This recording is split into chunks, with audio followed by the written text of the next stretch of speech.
ଆସନ୍ତୁ ଜାଣିବା ରାବଣର ମୃତ୍ୟୁ ପରେ ରାବଣର ଶବର କ'ଣ ହେଇଥିଲା। ନା ଆଜି ବି ଜୀବିତ ଅଛି ରାବଣର ମମି। ଶ୍ରୀଲଙ୍କା ସରକାର ଦାବା କରିଛି ଯେ ରାବଣର ମମି ଅଛି ଗୋଟିଏ ଗୁମ୍ଫାରେ।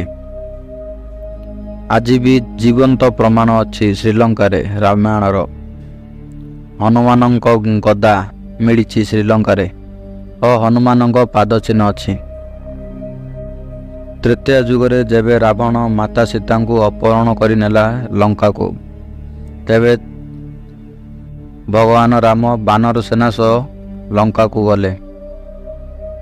ଭଗବାନ ରାମ ରାବଣ ମଧ୍ୟରେ ଯୁଦ୍ଧ ହେଲା। ଭଗବାନ ରାମ ରାବଣକୁ ବଧ କରିଦେଲେ।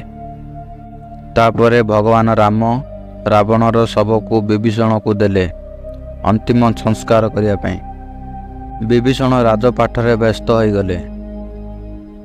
ରାବଣର ଅନ୍ତିମ ସଂସ୍କାର କରିବାର ଭୁଲିଗଲେ।